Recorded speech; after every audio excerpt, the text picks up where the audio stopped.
Welcome to the 1 Million Years of Joy podcast. I'm Dr. Andrea Benaker, your host, and my intention is to inspire you to find more joy in your life through the stories from our guests and the science on joy and purpose.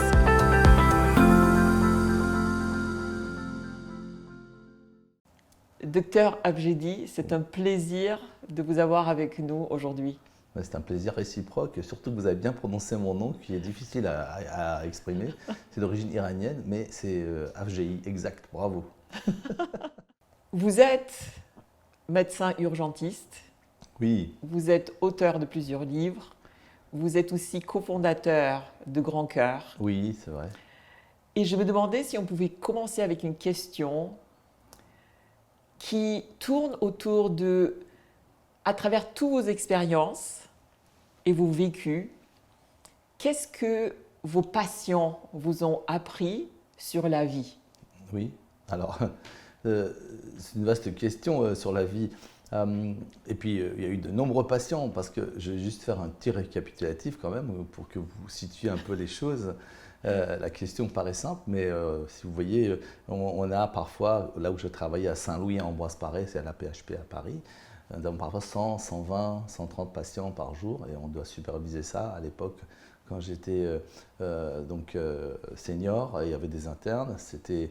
Moi, ça fait déjà longtemps que je travaillais aux urgences depuis le début, depuis mes débuts, c'est-à-dire 1993 environ, donc ça fait plus de 30 ans environ. Et donc nous avions nombre de passages. Et nous voyions énormément de gens différents. Pour répondre à votre question, pour revenir à votre question, c'est qu'il y a déjà beaucoup de très différents qui viennent. Ça peut être des gens qui ont été attaqués, d'autres qui ont été arrêtés par la police, d'autres qui viennent comme ça parce qu'ils ont un bouton qui les dérange et qui sont sujets à l'angoisse, d'autres qui ont des douleurs thoraciques, etc., etc. Pour vous faire un peu le topo, les urgences, c'est une spécialité horizontale, c'est-à-dire ce n'est pas une seule spécialité, mais les urgences entre guillemets de chaque spécialité. Et donc quand on les voit, eh bien, il y a beaucoup surtout au début, de l'angoisse, de l'anxiété, des douleurs. Ça, c'est quasiment unanime pour les gens qui viennent aux urgences. Donc c'est ce que nous apprenons au début, à essayer de diminuer cette angoisse. Enfin, on devrait normalement le faire, et parfois les étudiants ne sont pas préparés, ni les médecins, parfois urgentistes, même chevronnés. En fait, c'est une capacité à recevoir l'angoisse et la douleur des autres en pouvant, un petit peu comme au judo, le retourner à terre de façon à les détendre pour leur bien, puisque c'est pour ça qu'on doit agir. Et en fait, donc voilà, même si une douleur thoracique vient et que c'est grave, mon rôle, c'est pas de dire oh là là, vous avez une douleur thoracique, ça va faire, c'est un infarctus. Vous allez voir, oh là là, mais ça va mal se passer évidemment, mais on va essayer. Non, c'est pas comme ça qu'on doit faire. On va essayer de le faire parfois avec de l'humour même pour essayer de dire détendez-vous, etc. Et rien ne sert de toute façon de rendre les choses plus graves qu'elles le sont, puisque de toute façon, nous sommes condamnés à vivre avec ce qu'on a devant nous. Alors, donc, autant le faire avec positivité et avec du calme. Donc, le calme, ça nous a appris, moi, ça m'a appris d'être calme, plus calme. Bon, peut-être que j'étais aussi un peu calme dès le départ. Donc, tu vois, cette question, ma chère Andrea, c'est un peu ce que l'on est et ce que l'on apprend. Et puis, effectivement, l'empathie que l'on doit acquérir. Alors, ça aussi, c'est peut-être inné ou pas. En tout cas, ça sensibilise beaucoup aux gens. Certains ne le supportent pas d'ailleurs, puisqu'ils abandonnent après cette spécialité parce que c'est compliqué et c'est difficile de prendre ce que je viens de vous dire, la douleur et le stress. Je ne suis même pas allé sur d'autres évaluations, d'autres thèmes. Et ces deux thèmes-là, c'est difficile. Si vous êtes très sensible, par exemple, capter la douleur, capter l'angoisse des autres, vous êtes peut-être vous-même, vous avez des douleurs, vous-même, vous avez peut-être des angoisses. Vous voyez comme c'est complexe. Et donc, c'est un métier aussi qui est très intéressant parce que justement, vous vous remettez en cause, vous essayez de réfléchir sur vous-même. Et donc, moi, ce qui ça m'a appris, et c'est mon travail depuis longtemps, c'est de prendre la conscience des choses. Voilà. C'est-à-dire quand vous retravaillez sur vous-même, un peu comme, si vous voulez, l'expression de Dieu parfois, c'est-à-dire revenir sur soi-même pour comprendre ce que l'on est. Et réfléchir sur soi, réflexion. la réflexivité. Voilà. Ça, c'est un cran au-dessus. C'est-à-dire, c'est ce que ça nous a appris, mais je fais une synthèse là. On aurait pu vous dire, ça m'apprend à être rapide, ça m'apprend à être débrouillard, etc. Tout ça, ça existe chez les urgentistes, effectivement. C'est un peu le couteau suisse de la médecine. On s'arrange quand il manque un truc, parce que c'est dans l'urgence, on doit trouver un bouchon qui colle sur un autre bouchon. On arrive peut-être à couper une tubulure parce qu'il n'est pas là et qu'on n'a que quelques secondes, on le rebranche, et ainsi de suite. Donc vous voyez, tout ça, ça peut être, j'aurais pu répondre comme ça, mais je préfère vous faire la synthèse pour être quelque chose de plus aidant vis-à-vis des générations futures. Ça nous apprend à réfléchir sur nous-mêmes aussi, plus à mon avis qu'ailleurs. On pourrait parler de la philosophie ou de certains autres métiers aussi qui nous apprennent sur nous-mêmes. Voilà, donc c'est la prise de conscience. Et puis bon, tout le reste que je vous ai dit, être plus rapide, un peu plus débrouillard. Diplomate aussi, pour pas, ce que je vous ai dit tout à l'heure, pas avoir un peu d'humour ne fait pas de mal aux urgences. Bien au contraire, parce que c'est quelque chose de fragile et de stressant et de douloureux. Donc, avoir un peu d'humour, ça détend la personne opposée, comme j'essaye de vous détendre là, en vous faisant un peu rigoler, n'est-ce pas? Je ne sais pas si je vais y arriver, mais peut-être que je ferai des chatouilles à la fin, si je n'y arrive pas. C'est ce que je fais parfois à mes patients. Voilà. J'adore. Donc voilà. Et pourquoi avez-vous choisi cette branche, donc d'être dans le milieu des urgences? Qu'est-ce qui vous a amené à faire ce choix de vie, ultimement? Oui, c'est vrai, on doit être un peu spécial, parce que les collègues aussi, on se parle souvent, c'est-à-dire que nous devons être un peu… on peut peut-être pas tenir assis, on doit faire des choses qui peuvent aider vraiment, et dont on veut voir le résultat. Et c'est vrai que parfois, dans certaines spécialités en médecine, sans dénigrer aucune, parfois c'est long. La neurologie, parfois, ou des maladies immunologiques, etc. Ce sont des gens qui viennent et qui vous voient, mais revenez dans un mois, on va faire cet examen-là, etc. Alors qu'aux urgences, c'est un peu rapide. Vous voyez, il y a quelqu'un qui se coupe ou qui a même un infarctus ou qui a un problème d'accident, de fracture, etc. Bon, tac, tac, on sait à peu près. On l'envoie éventuellement à la radio, on fait un diagnostic. Et parfois, bon, ils sortent même en souriant, le plus souvent, j'espère, en tout cas, dans notre service.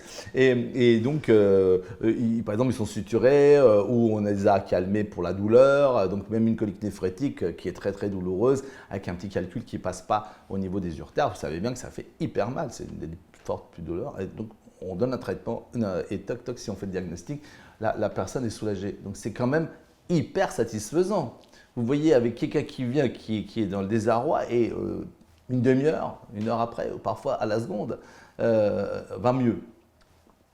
Une luxation, c'est à la seconde. Par exemple, si vous remettez une luxation de l'épaule, vous voyez assez rapidement que vous savez bien le faire. Donc, c'est vraiment la vision des choses cliniques, la conscience de ce qui se passe et de pouvoir, avec la technique citée, pouvoir réaliser une amélioration de la personne face à vous. Je pense que ça suffit pour répondre à votre question. Oui, oui, absolument. Et la réalité, c'est selon la gravité des problèmes qui arrivent. Alors, vous naviguez continuellement entre la vie et la mort d'une certaine manière. Bon, alors sans exagérer, j'aime pas toujours dire qu'on fait des trucs incroyables et tout, même si le spectacle fait le buzz généralement dans les réseaux et dans la vie. Moi, je pense qu'il faut calmer les choses, qu'il faut rester humble parce que plus ça va, je m'aperçois qu'on sait moins encore, comme disaient beaucoup d'autres philosophes, mais disons que c'est quelque chose il faut rester humble parce qu'on peut se tromper, on peut avoir des surprises, mais effectivement, ce que vous dites, c'est qu'on peut faire plusieurs patients en même temps. Et ça aussi, c'est autre chose qui existe aux urgences et pas ailleurs. C'est-à-dire, on va de box en box et on est en charge de plusieurs patients au même moment, au même instant. Ce qui fait que certains peuvent ne pas faire ce métier parce que, par exemple, mon fils, parfois, il ne fait qu'une seule chose, il ne peut pas faire autre chose, etc. Moi, j'ai peut-être une capacité innée de faire plusieurs choses là, et de voir les choses, d'observer rapidement. Donc, ça peut aider à ce métier. Donc tout le monde ne peut pas faire ça si on ne peut pas se débrouiller en même temps de regarder si la cafetière marche, etc., s'il y a quelqu'un qui sonne, etc. Bon. Cela dit, je brûle parfois certains plats. Et donc, on rigole à la maison à cause de ça. Mais disons que l'idée, c'est effectivement de pouvoir prendre en charge plusieurs patients et d'avoir aussi l'œil sur le tout un peu. Et comme parfois le lait sur le feu pour certains patients et d'autres, calmer. Et ça peut changer au fur et à mesure du temps. Quelqu'un qui va bien peut devenir instable. Donc la stabilité aussi, il faut en tenir compte avec l'évolution dynamique de la personne. Donc c'est un peu compliqué, effectivement. Mais après, nous devons travailler en équipe. C'est-à-dire que les infirmiers, les aides-soignants, les brancardiers, les autres collègues, tout le monde, c'est une équipe. Et aux urgences, on ne travaille pas seul. Et ça, c'est le plus important. Il ne faut pas tirer une couverture à soi, uniquement les urgentistes. Ils ne font rien s'ils n'ont pas l'équipe. Et donc, c'est notre équipe qui travaille. Et il faut toujours penser à ça. C'est comme une équipe de rugby ou de foot. Ce n'est pas un travail solo. C'est un travail d'équipe. Il faut que tout le monde s'entende bien. Et il faut que tout le monde puisse être alerte. Quand on s'est parlé il y a quelque temps, je vous avais demandé quelle était la différence entre la vie et la mort, oui. Selon votre expérience. Et votre réponse était 1 seconde. Effectivement, je vais peut-être même le raccourcir, ça fait quelques millisecondes. Mais c'est vrai, c'est quelques secondes. C'est-à-dire que quand on voit des gens qui peuvent basculer, et même la vie peut basculer comme ça en quelques secondes. Donc ça revient à ce que je voulais dire tout à l'heure. Vous voyez, ça nous apprend aussi à être conscient de ce que l'on est. Ça apprend aussi à être humble. Car nous ne sommes pas grand-chose en fait vis-à-vis de tout cela. Mais en faisant attention, en étant, comment dirais-je, en équipe encore une fois, au moins on peut soulager cette pensée de dire qu'on peut basculer rapidement. Et entre la vie et la mort, je dirais que c'est même uni. Alors, je lis en ce moment, et j'essaie de le faire durer, le dernier livre de Jean d'Ormesson, qu'il a écrit juste avant de mourir. Alors, il dit que quand on est, quand on sait, quand on est né, enfin, un jour on sait qu'on va mourir forcément. Bon, alors tout à l'heure vous avez parlé avec un autre collègue là de la vie éternelle et tout ça. Ça me posait question. Je réfléchissais à ça rapidement. Est-ce que vraiment les choses vont changer avec l'intelligence artificielle, avec le digital? Et que vous posez la question, est-ce qu'on va vivre éternellement? Moi, j'ai des doutes là-dessus parce que je pense que ça ne va pas changer assez rapidement. Ça va être que repoussé. Et d'ailleurs, est-ce qu'il n'y a pas longtemps, on ne pensait pas à la vie éternelle avec les alchimistes et avec le mythe de Faust, avec beaucoup d'autres? Ce n'est pas nouveau de vivre éternellement.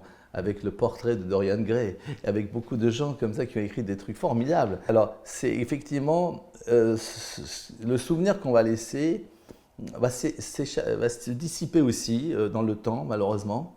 Garder le souvenir des bonnes choses peuvent rester. Et donc, à ce moment-là, ce sont ces sentiments. Comme vous parlez de la joie, c'est un sentiment. Et ce sentiment, il est dans le temps aussi. Et ce n'est pas tout le temps. Si on est joyeux tout le temps, on n'est pas joyeux, puisqu'il n'y a pas la relativité qui fait face à la joie. Donc la tristesse et la joie vont ensemble, et c'est pour ça qu'il faut alterner, il faut être conscient de ce qui se passe, mais de pouvoir aider à ce que la joie domine la tristesse. Et si on avait à créer une formule pour la joie, oui. Quels seraient les ingrédients principaux selon vous? Oui, je sais que vous aimez bien ça, les ingrédients de la joie. Mais la joie, définissons-la d'abord, parce que les gens, quand vous leur posez cette question-là, ils vous répondent. Moi, j'aimerais réfléchir un peu ce que c'est que dans votre esprit la joie. La joie, c'est une émotion assez, qui donne une plénitude, une envie d'être complètement, un peu. Est-ce qu'on peut la distinguer du bonheur ou pas? En tout cas, ça y fait partie. C'est aussi dans le temps. On ne peut pas être joyeux, comme je l'ai dit tout à l'heure, tout le temps. C'est impossible.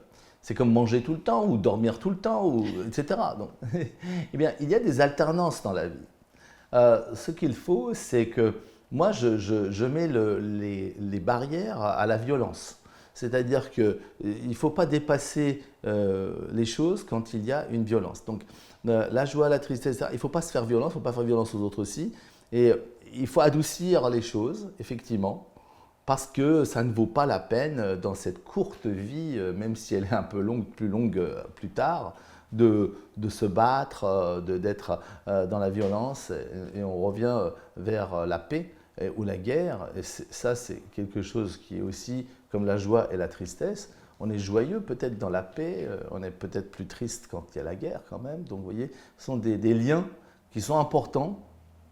Et à nous d'être encore… Et comment y arriver? Alors, moi, je parlais de la conscience. Pour moi, c'est le principal mot qu'il faut faire élever les consciences des enfants et des personnes pour pouvoir arriver à ce stade de joie. Et si nous avons conscience de ce qui se passe, on peut devenir heureux, joyeux aussi quand il le faut, pas n'importe comment. Voilà. Donc, de votre côté, oui. Donc si vous aviez à définir donc, le bonheur versus la joie, quelle serait votre définition? Moi, la définition qui est donnée généralement, c'est la plénitude, c'est d'être bien dans un état de bien-être, d'accord? C'est ce qu'on cherche, parce que dans le livre qu'on a écrit aussi, qui s'appelle Burnout, le vrai défaut, on essaye d'aider les entreprises ou les gens à ne pas être du mauvais côté, hein, c'est d'être dans le bien-être. C'est un peu galvaudé, certes, parce que tout le monde en parle, mais alors, si vous me demandez comment, c'est ça, arriver à ce stade, c'est ce que je vous ai répondu tout à l'heure, c'est un tout petit peu avoir conscience des choses.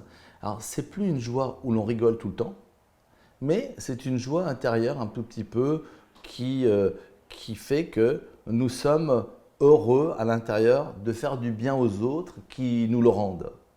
Et ça, c'est quelque chose de plus complexe, si vous voulez. C'est d'avoir un petit peu une vision d'ensemble de l'être humain, de la terre, du ciel, enfin, de tout ce qui nous entoure. Parce que quand on réfléchit un tout petit peu, nous n'existions pas il y a quelques millions d'années ou quelques milliards d'années. Et si on recule encore plus, nous n'étions que des étoiles, que des petites poussières d'étoiles, comme Hubert Reeves, le Canadien, nous a écrit. C'est la réalité, c'est un fait. La vie n'existait pas, d'accord? Elle n'existait pas il y a 14 milliards d'années.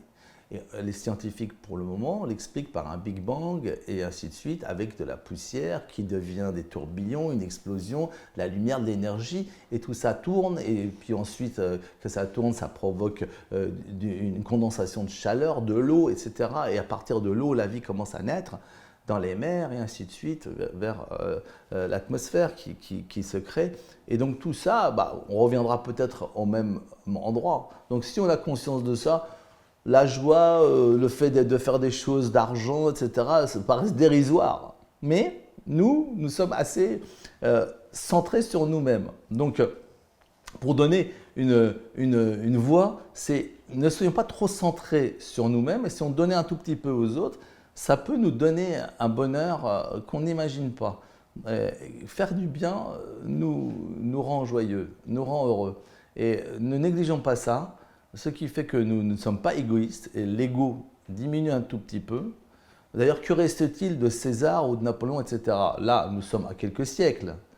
Mais imaginez, ma chère Andrea, dans 3000 ans. Vous pouvez l'imaginer dans 3000 ans?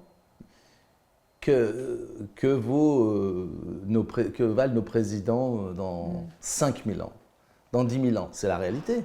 Donc nous ne vivons que l'instant présent. Nous ne voulons que maintenant. Alors effectivement, donc notre joie, elle est faite uniquement pour maintenant. C'est ce que nous… essayons un tout petit peu de nous libérer de notre ego actuel, de voir plus loin. Peut-être que ça nous donnera une joie autre, ça nous donnera un bonheur autre que uniquement ce que nous sommes en train de vivre maintenant. Ça, c'est très important, mais ce n'est pas donné à beaucoup de gens, puisqu'il faut qu'ils aient une conscience de ce qui se passe, une conscience du temps. Alors le temps, c'est l'autre phénomène principal. Donc j'ai décrit un peu ça, je vais faire un résumé, c'est-à-dire que moi je pense que le temps c'est ce qui est le plus important à comprendre, parce qu'on n'a pas de définition vraiment du temps, on a une définition d'un délai ou d'un timing, on peut le mesurer, mais on n'a pas une mesure du temps lui-même. Le poids, nous avons, c'est kilogrammes. La distance, nous avons. Mais le temps, c'est quoi? Vous allez me dire des secondes. Mais des secondes, c'est entre quel et quel. Donc, ce n'est pas le temps lui-même qui est mesuré. Puis ensuite, la conscience, dont on n'a pas encore découvert ce que c'est, mais c'est au niveau du frontal, c'est ce qu'on expliquait un peu dans notre livre aussi. C'est-à-dire que plus le frontal se développe, plus nous devenons conscients de ce que nous sommes. Et les petits bonhommes verts, les petits hommes verts des espaces sont bien avec des grosses bosses frontales parce que justement c'est l'endroit où il y a la réflexivité de la conscience. Donc nous réfléchissons sur nous-mêmes. Pour donner un exemple rapide, par exemple une vache qui regarde passer un train, il a une conscience parce que si le train vient vers lui, il va se retirer. Donc c'est un réflexe de retrait, danger. S'il y a le feu, il va pouvoir s'en aller. Donc il a une conscience, mais c'est une conscience du danger. C'est une conscience de la peur, c'est une conscience de basique. Et donc ça fait partie, à partir du reptilien des cerveaux jusqu'au frontal. Mais nous, l'homme, s'il regarde le train passer aussi, eh bien non seulement il peut regarder ce train, avoir la conscience de ce que c'est dans le paysage, mais aussi se demander pourquoi moi je suis là en train de regarder le train. Donc c'est la conscience de la conscience. Et c'est là que l'homme a une différence, à mon avis, fondamentale, et c'est ça qui se développe. Et plus on aidera les enfants à avoir cette conscience, de la conscience, plus nous serons dans la paix, dans le bonheur, parce qu'ils comprendront ce qu'ils sont et pourquoi ils sont là. Parce que si nous regardons ce que nous faisons par exemple à la Terre, l'écologie pourrait devenir la même chose, les meurtres, les tueries, les guerres, nous pourrions peut-être nous en débarrasser. Voilà. Enfin, c'est un vœu. Donc, c'est la conscience de la conscience que nous faut développer. Donc, élever les consciences. Le temps, qui était très important au départ pour pouvoir le comprendre, le temps, c'est cette notion du temps. Et puis, l'indifférence et l'habitude dont il faut se battre contre ces deux phénomènes d'indifférence et d'habitude. Il ne faut pas être indifférent aux choses, il ne faut pas s'habituer aux choses, et ça s'applique aux urgences. Parce que si vous êtes habitué et vous êtes indifférent aux urgences, à ce moment-là, vous n'avez plus cette empathie, vous n'avez plus, vous faites ça automatiquement. Donc, c'est un gros pavé dans la mare de l'intelligence artificielle que je lance, c'est l'indifférence et l'habitude. Puisque l'intelligence artificielle, jusqu'à ce qu'on me prouve le contraire, ou le digital, sont pas du tout sensibles à l'indifférence et à l'habitude, puisque au contraire, ils sont automatiques et sans humanité et conscience à l'intérieur d'eux-mêmes, puisque c'est nous qui leur avons donné ce qu'ils devraient faire. Très intéressant. Vous avez parlé de votre livre. Oui. Et quel livre? J'écris des livres, non. Oui, le burn-out, le vrai du faux, oui. Oui, exactement. Avec François Michalon et c'est ça. Avec notre ami Alain Delabo, que je cite, parce que nous sommes trois. Oui. Donc, je me dois de le faire.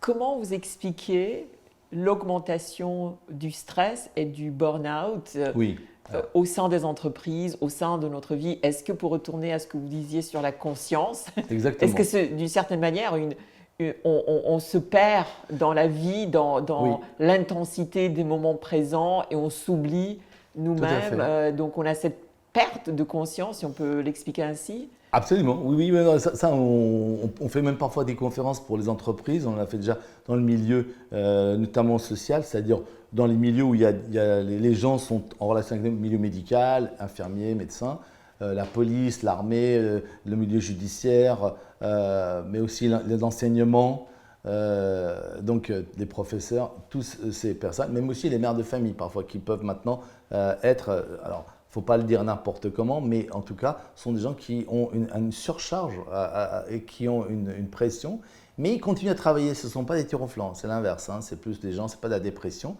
c'est des gens qui continuent à travailler, etc. Et puis à un moment donné, c'est fini et ils sont complètement out, quoi. C'est pour ça qu'on parle qu'ils sont consumés, comme brûlés. Et donc, ils finissent à 16h, 17h, on leur donne un truc, ils leur continuent à le faire, etc. Ils travaillent de plus en plus.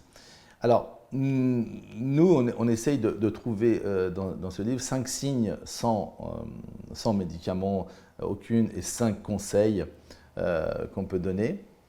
Et chacun de nous, dans la partie nutrition, dans la partie mentale et dans la partie physique. C'est pour ça qu'on a été 3. Et chacun de nous s'est occupé un peu de ces 5 signes qu'on a demandé, 5 conseils aussi.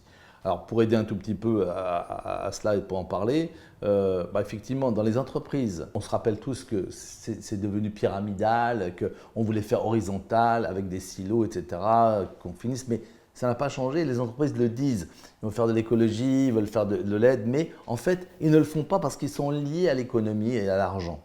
Alors qu'ils n'ont pas compris que si les gens, ça fait longtemps que certains, même politiciens l'avaient dit, peu nombreux, mais si vos cadres, vos ouvriers, vos collaborateurs, dans n'importe quel métier, sont heureux d'être dans leur entreprise, l'entreprise va aller mieux. Certains le comprennent. Alors ça peut passer par le temps de travail, la rémunération, mais aussi les collègues, c'est-à-dire se retrouver, pas uniquement travailler du matin au soir à partir, de lier certains métiers, comme ça on peut détecter aussi des burn-out et non pas laisser la personne seule dans son coin, parce que c'est comme ça que ça arrive aussi. C'est un des signes, c'est la personne qui reste seule, qui était au début un peu liée avec les autres, mais tout d'un coup il ne parle plus, etc.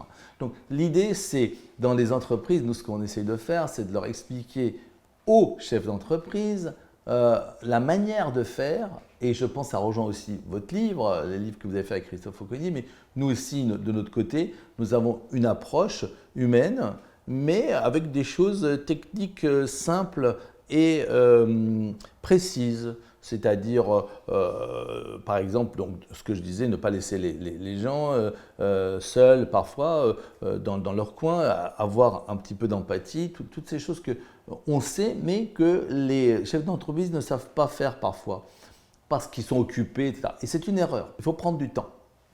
Il faut parfois prendre du temps pour discuter avec chacun et ne pas leur faire uniquement « envoie-moi un mail pour que je te fasse ça », alors qu'ils sont devant vous. Et que chez nous, même à l'hôpital, ça arrive, même pour des stylos ou des carnets, eh ben oui, tu m'enverras un mail pour que je te fasse. Ça a changé. Vous voyez, ça a changé maintenant. Avant, c'était oui, je vais aller te chercher ça, ou viens avec moi dans le bureau, on va regarder, on peut le noter sur une case, a pris 3 carnets et 2 stylos, ça ne change rien. Mais voilà, donc le digital fait on croit une liberté. Non, c'est en fait une sécurité pour l'entreprise, pour traçabilité, comme pour la médecine, mais nous n'avons rien contre la traçabilité. On veut bien que ce soit tracé, mais il faut que ça soit fait de manière plus humaine et non pas renvoyer les gens à la banque. C'est la même chose. Il y a des gens qui veulent parler avec quelqu'un. Alors que la banque utilise l'informatique pour pouvoir bien réguler tout ça, que les États veuillent nous taxer de manière très très digitale pour pouvoir avoir à la seconde près les taxes prélevées, etc. D'accord, à la rigueur. D'accord, même si je suis contre, mais d'accord. Mais faisons-le de manière humaine, c'est-à-dire mettez quelqu'un au téléphone, à l'URSSAF, à la caisse primaire d'assurance maladie, à votre direction, etc. Puisque vous avez moins de charges et que vous faites plus de bénéfices en ayant diminué des personnes qui travaillaient, mettez des personnes pour pouvoir travailler aussi en répondant aux personnes et qu'ils soient formés pour ça. Et qu'on ne leur réponde pas, moi je ne peux pas, il faut aller sur Internet. Il y a des gens qui veulent que vous les aidiez par téléphone à remplir leur formulaire sur Internet. Le passeport, que ce soit au Canada, aux États-Unis. Allez voir, essayez de prendre votre papier au consulat américain pour pouvoir faire un visa. Mais c'est impossible. Mais c'est impossible.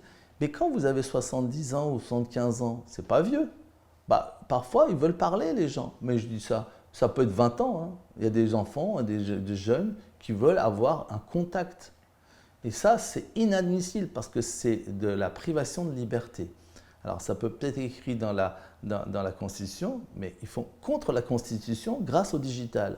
Et ça, quelque part, il faut le dire aussi, parce que ce n'est pas normal que les personnes âgées ou des gens qui ne veulent pas uniquement faire sur Internet. Je n'ai rien contre, je suis en train d'expliquer que vous êtes en train de bafouer la liberté des gens et que ce n'est pas normal. Alors on va toujours dire oui, mais ça va plus vite, c'est plus sécurité, etc. Oui, mais moi je veux quelqu'un au bout du fil. Je ne veux pas uniquement une machine au bout du fil.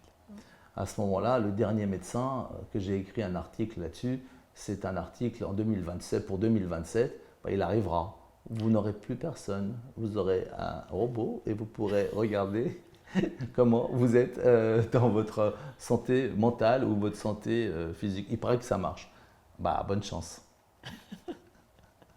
En tout cas, pas aux urgences. Je peux vous l'assurer, ça ne marchera pas. Donc voilà, c'est un peu de cri du cœur, mais comme on fait grand cœur. Mais néanmoins, non, mais je travaille un peu pour une start-up digitale. Vous avez expliqué grand cœur. Donc, je ne suis pas le plus mal placé pour dire qu'il ne faut pas tout faire avec le digital. Oui, et c'est amusant parce qu'il y a même certaines entreprises qui mettent des PDG qui sont en fin de compte des êtres d'intelligence artificielle qui prennent les décisions. Et il y a comme ce paradoxe. Oui, on se fait aider par l'intelligence artificielle. C'est ça, avec ce que vous dites, d'amener plus d'humanité au sein de l'entreprise. Donc il y a une évolution très intéressante que l'on note à travers le monde corporatif. Et pour y retourner à ce que vous disiez, il y a aussi toute une vague récemment où il y avait toujours cette perception d'une certaine manière de la part de certains gestionnaires que le mieux-être, si on peut dire, des employés, des personnes qui travaillent pour nous, n'était pas nécessairement notre responsabilité. Mais il y a une évolution, heureusement, certains changements d'avis au sein de certaines compagnies, leaders, qui sont en train d'amener des approches beaucoup plus humaines et qui comprennent aussi l'importance d'être aussi dans la prévention. C'est pas, ok, bon, la personne est maintenant malade, on a le psychologue pour des problèmes émotionnels, on a le médecin, etc.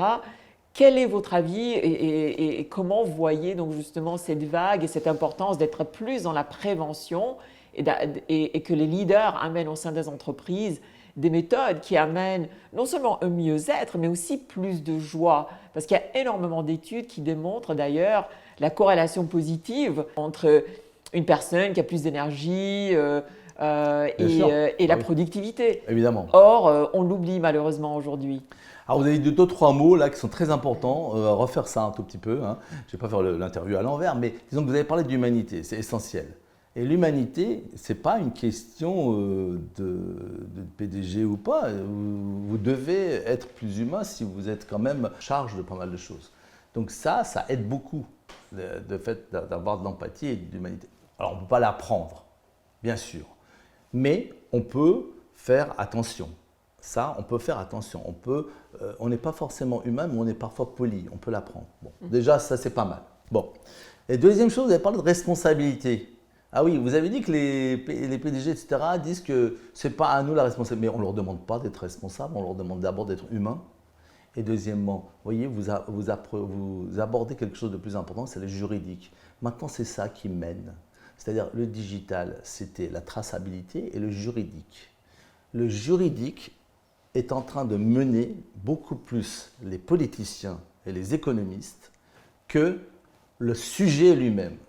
C'est-à-dire, je vais vous donner un exemple très simple, nous allons créer quelque chose, supposons on va envoyer une fusée sur Mars, d'accord ?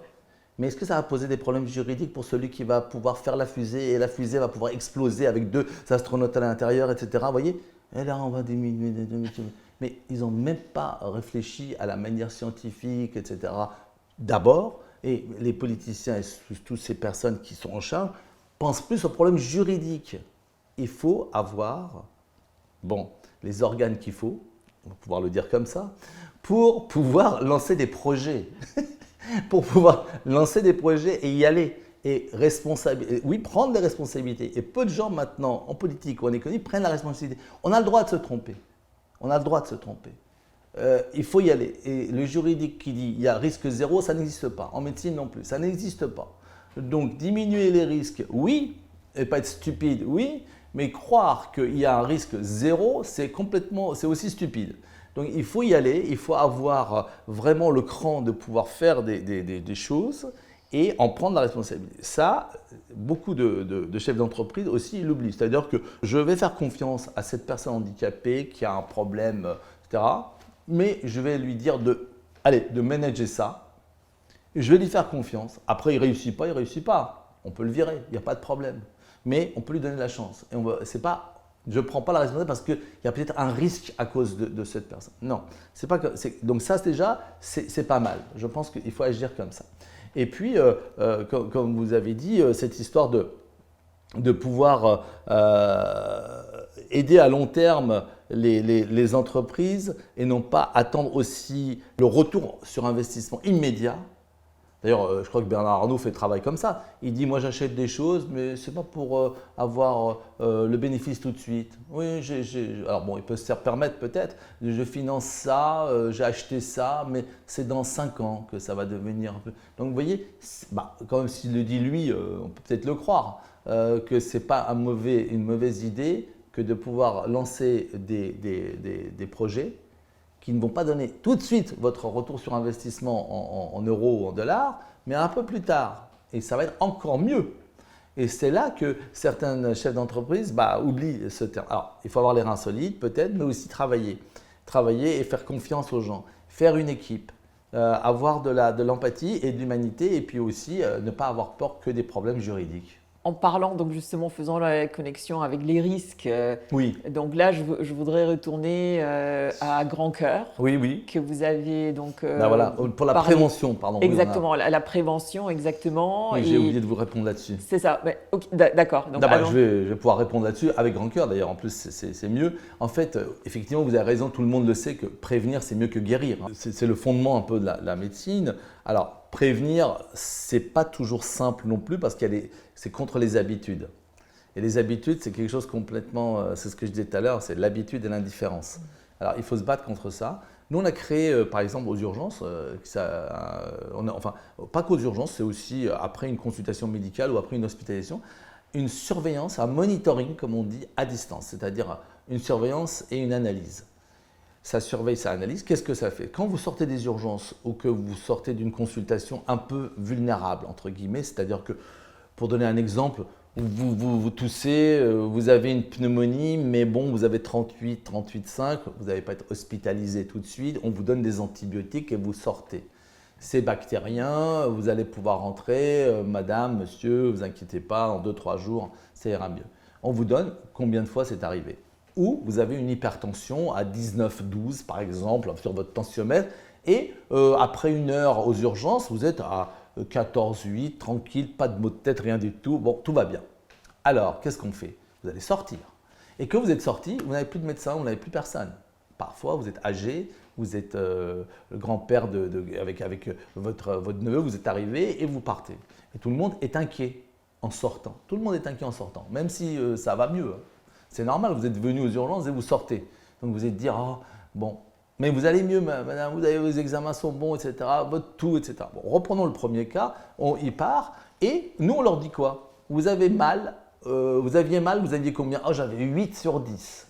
Et vous aviez 39. Et maintenant vous avez 38,2 et vous avez combien comme douleur? 4. Bon, sortez, je vous donne les comprimés, une ordonnance, et je vais vous prescrire Grand Cœur.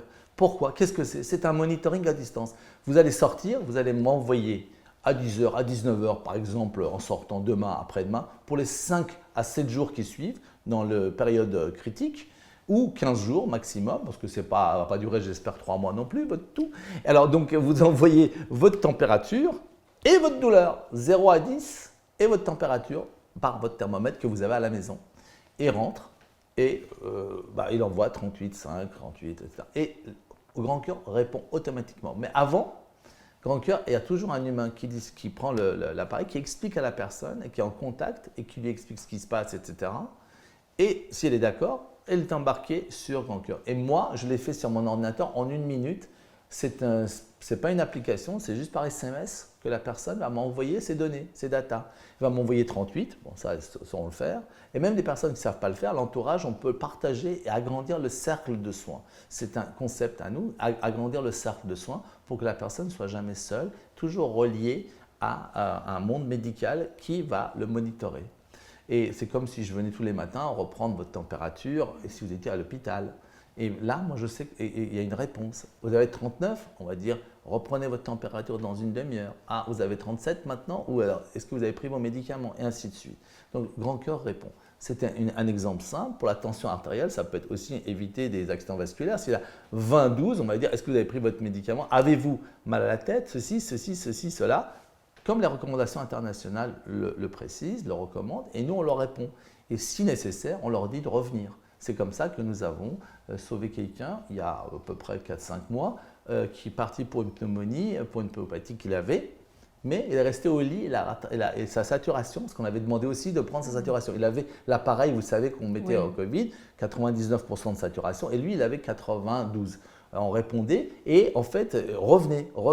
Il répondait, revenez aux urgences. Et il est revenu 8 à 10 jours après, et il avait 85 de saturation. C'était une embolie pulmonaire qu'il avait envahi ses poumons, et donc il est monté à l'USIC et il serait resté à la maison sans le truc, peut-être qu'il serait mort. Donc voilà, donc ça c'est un exemple qu'on alerte, ça prévient et ça diminue, ça rassure. Et donc pour l'occasion, nous avons quand même fait du travail depuis 4 ans. Nous avons fait une étude sur 140 maintenant patients que nous avons incorporés et nous allons le présenter à l'ESEM, c'est l'European Society of Emergency Medicine à Copenhague le 16 octobre.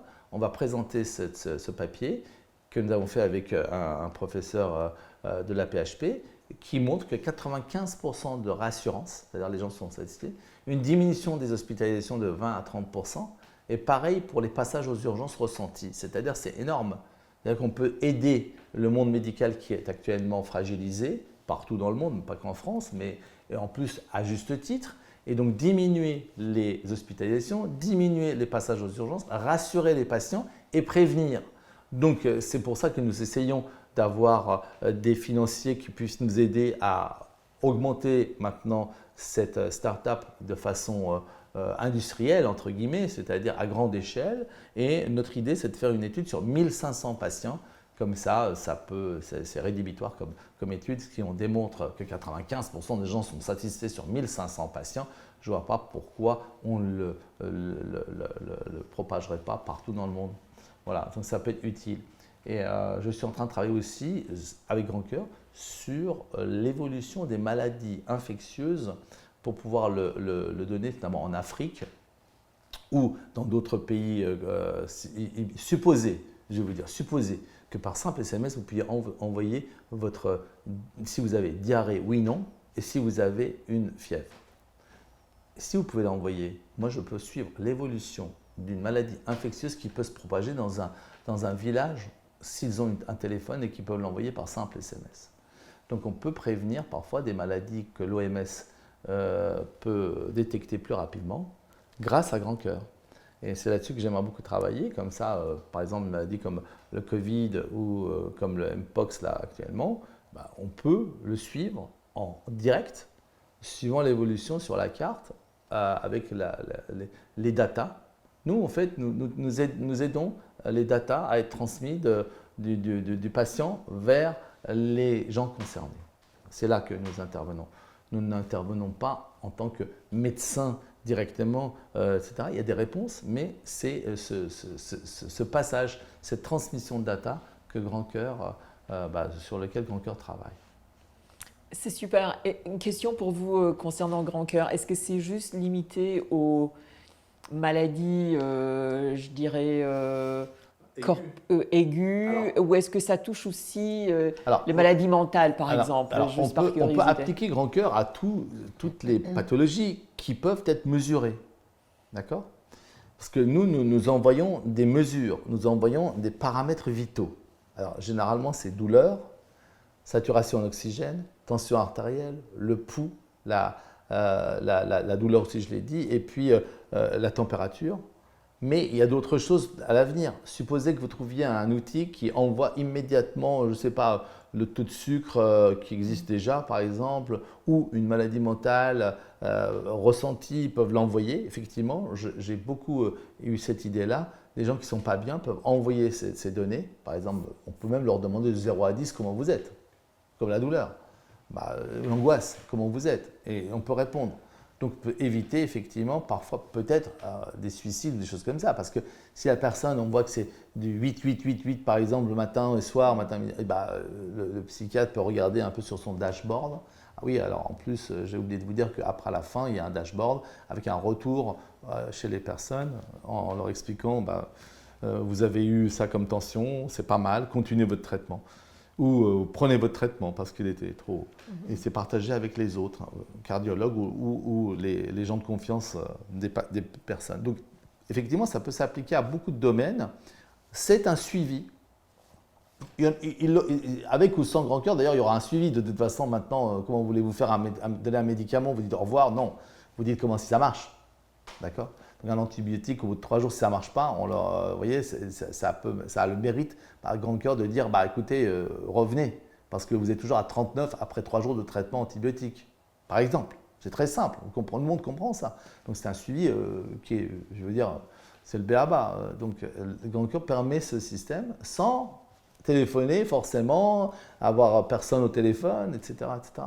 Voilà. Vous êtes toujours relié au monde médical, si vous voulez. D'accord. C'est super, j'adore. Merci.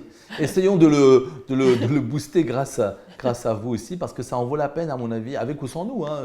Nous, d'ailleurs, on voudrait l'offrir à tous les médecins qu'ils en fassent partie, de manière financière. Oui. C'est-à-dire qu'ils viennent, qu'ils se l'approprient. Ce n'est pas une entreprise, d'ailleurs, c'est ce qui s'est passé avec l'AI au départ, c'est une association, etc. Et puis après, il y a des gens qui sont venus, nous, peut-être que ça se passera, mais en tout cas là, nous, on veut le partager avec les collègues. Qui mettent chacun 50 €, je ne sais pas, qui fassent vivre parce que il faut quand même développer, etc. etc. Ce n'est pas gratuit. Toute cette fabrication, on travaille dessus, l'algorithme que nous avons fait, voilà. Nous, on a travaillé gratuitement, mais ça veut dire que ça soit pérenne, il faut, comme tout, quoi. Voilà. Oui, mais bravo. En parlant d'anxiété, et anxiété surtout au niveau de la société en général, que pensez-vous que nous devrions faire de manière collective pour justement réduire l'anxiété, augmenter la joie et l'harmonie qu'on est capable de vivre? Oui, alors écoutez, nous on prône avec mon copain qui ont fait des petits films, des courtes vidéos de 2 minutes sur des conseils. Alors c'est marrant, nous on prône plusieurs choses. Alors comme ça je vais faire un petit résumé. Nous on prône la gentillesse. Il faut développer la gentillesse, c'est pas un gros mot. Être gentil, c'est pas être idiot, c'est quelque chose que nous perdons. C'est pas être gentil, c'est bien. Et que les filles et les garçons, les ados qui croient que être féroce et faire un tout petit peu le malin, c'est mieux que d'être gentil, c'est faux. C'est pas vrai. Donc ça, c'est bien plus honorable et noble d'être gentil. D'ailleurs, gentilhomme, ça veut dire quelque chose. Deuxième chose, c'est l'humour. Ce sont des clés comme ça. L'humour, il faut avoir un peu d'humour, il faut avoir un peu de rire. La joie, ça donnera le rire, c'est ce que vous dites aussi, le sourire, etc. Donc, faire un peu d'humour de temps en temps ne fait pas de mal, même dans une entreprise. Ne pas se prendre au sérieux et rester cette manière d'être humble un tout petit peu, c'est tout le temps dire voilà, c'est super machin. Bon.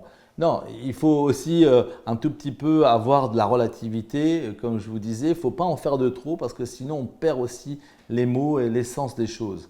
Et ça c'est important, il faut pouvoir être mesuré un peu, avoir de la nuance aussi, ne pas tout de suite dire oui, non, blanc, noir, c'est pas comme ça la vie, malheureusement c'est pas aussi simple, quoi. On cherche la simplicité, mais plus ça va, on s'aperçoit que c'est complexe. Toutes les questions que vous posez, pourquoi vous ne vous arrêtez pas au deuxième interview? Parce que vous n'avez toujours pas la réponse, vous cherchez encore une autre réponse. Alors, ce qu'on peut dire au moins, c'est d'avoir de la nuance, de partager les choses ensemble et de parler. Alors, l'anxiété vient aussi parce que les gens parfois ne parlent pas, ils sont enfermés et on a peur. Et dès qu'on parle, on est mieux. Aux urgences, c'est la même chose. Vous ne parlez pas, il y en a qui ne parlent pas, qui ont mal. Et dès que, on dirait que ça sort un tout petit peu du ventre. J'ai cette maladie-là, je suis là. Ça va mieux, on partage ensemble. Un peu comme le handicap. Les gens, ils voient un handicapé, ils essaient de ne pas regarder le problème du handicap. Moi, ça ne me dérange pas de lui parler qu'il a une jambe en moins, et alors il a une jambe en moins. Il fait plein de choses, surtout là, en ce moment, avec les Jeux paralympiques. On en parle, on en fait même un peu comme si c'était que ça. Ben non, à la rigueur, c'est même trop. Moi je dis à l'inverse, ils sont comme tout le monde. Ils ont simplement un problème qui est arrivé par maladie, par accident, etc. Mais ils sont incorporés dans une société globale. Et quand on parle d'inclusion, etc., excusez-moi, moi je suis à contre-courant, c'est stupide. Cette inclusion, c'était dès le départ. C'est pas pour... On va découvrir ça maintenant. Bah, non, attends, les femmes, elles sont différentes un peu des hommes, non, ils sont pareils. Bah, tu as toujours été élevé en disant qu'il faut égaliser entre les femmes, les hommes, les enfants, etc. On respecte. C'est le respect en fait. Donc vous voyez, si on en parle, c'est qu'on les avait oubliés. C'est qu'ils n'en avaient pas fait. C'est qu'il n'y avait pas de parité, c'est qu'il n'y avait pas de respect. Si on en parle maintenant, on découvre. Mais ça fait des milliers d'années que nous sommes là. D'accord? Et alors bon, qu'il y ait des différences. Il y aura toujours des différences. Mais le respect, c'est différent, c'est autre chose. Donc voilà, donc toutes ces choses-là qu'on dit pour diminuer l'anxiété, bah, c'est important parce que chez les personnes qui se sentent différents, ils peuvent être anxieux parce qu'ils sont différents au regard des autres. La gentillesse qui manque, on peut être anxieux parce qu'on fait attention à ne pas soulever quelque chose parce que sinon l'autre va me gronder. On fait un peu d'humour, ça détend, ça remet les choses en place, on revient ensemble. Le fait de se parler, on redécouvre un peu l'humanité qui est entre nous, vous êtes pareil que moi. C'est la même chose, on discute un peu, vous avez les mêmes problèmes à la famille, etc. Et si vous en avez, parlez-en. Donc vous voyez tout ça, ça diminue cette anxiété qui est proposée. Et enfin, je dirais que pour revenir au truc moderne, le digital est anxiogène. Parce que quand vous voyez les jeunes qui sont en train de regarder les images avec les doigts qui font tic, tic, tic, tic, ça part de gauche à droite, on n'arrive pas à relire les choses, à vraiment se concentrer sur quelque chose. Et donc les yeux, avec ce que ça tape sur l'occipital, eh bien c'est que des flashs. Et ce sont des flashs avec de la lumière, parce que ce sont des images du téléphone. Et donc il faut faire attention à ça. Il faut un petit peu revoir les choses, à regarder. Et ça diminue, ça augmente l'observation aussi, de regarder un tout petit peu plus longtemps. Donc un tableau, aller dans un musée, de revoir les choses, c'est très important. Et pas qu'aller voir la Joconde. Il y a bien beaucoup plus de choses à voir autour et à découvrir, par exemple au Louvre ou ailleurs, ou dans d'autres musées. Et enfin, la nature aussi, se balader aussi dans la nature. Mais moi, je suis un peu, j'aime bien regarder. Je ne suis pas le grand sportif qui aime courir, etc. Et même les sportifs qui courent, est-ce qu'ils regardent autour d'eux? Eh ben, c'est ça, c'est regarder autour de soi, être observant et puis ne pas trop se laisser mener par uniquement des images. Mais aussi aller un peu plus loin, ça calme. J'adore. J'ai dit qu'il y a pas mal de trucs déjà. Là. Ça suffit, Andrea, maintenant. Oui. non, justement, je plaisante. Non, c'était pour savoir si vous avez d'autres derniers conseils. Moi, je suis un peu bavard, au cas où vous ne l'auriez pas remarqué. Et donc, je peux donner beaucoup de conseils, mais ça peut durer longtemps aussi. Mais les conseils, un seul ou deux, trois conseils, c'est pour les enfants surtout, pour les jeunes. Nous avons un tout petit peu notre tête formatée un peu différemment. Et les jeunes, eux, ils sont… ce que j'ai dit tout à l'heure est important. Essayez d'aller vers vos autres amis. Essayez de faire des liens. Vous savez, même pendant les guerres, etc., si on laissait faire les soldats qui d'une tranchée à l'autre, ils deviennent amis. Eh bien, il faut essayer de faire tout pour qu'il y ait la paix, hein, absolument. Et tout le monde va trouver toujours raison, tort. On ne va pas s'en sortir comme ça. Il faut un jour ou l'autre des gens qui vraiment ont le courage de dire « bon, j'ai tort, tu as raison, ou tu as raison, tu as tort, j'ai raison, mais on va arrêter. » Parce que ça ne sert à rien de se battre. Et deuxième chose, c'est d'avoir un peu de conscience de ce que l'on est. Mais là, c'est plus pour la planète et plus aussi pour l'être humain en général. Vous voyez, c'est des choses très simples. Hein. Soyez gentils avec les autres, et allez vers les autres, parlez avec eux. Et puisque je suis médecin du sport aussi, il faudrait quand même que je mette quelque chose, c'est le sport et aide. Alors, le sport, pas au niveau où on l'a mené, c'est-à-dire maintenant c'est devenu comme si c'était le Graal, etc. Bon, du calme aussi, soyons humbles. Ce sont des sportifs, d'accord? Ce ne sont pas ceux qui ont inventé ou révolutionné le monde. Donc, Et c'est bien qu'ils gagnent des millions parce que la télé leur en donne. Ok, très bien. Bon, j'ai rien contre ça non plus. Je dis simplement qu'il faut mettre les choses à leur valeur, à leur niveau. Il y a le sport, il y a les sportifs et tout le monde crie, etc. quand il y a un penalty. Très bien, ça a réuni. Mais ce qui est bien dans le sport, c'est l'esprit qu'il ne faut pas oublier, c'est-à-dire aider aussi l'équipe. Et on rejoint aux urgences, c'est-à-dire travail d'équipe, travaillons en équipe, aidons-nous, même s'il y en a un meilleur que l'autre, etc.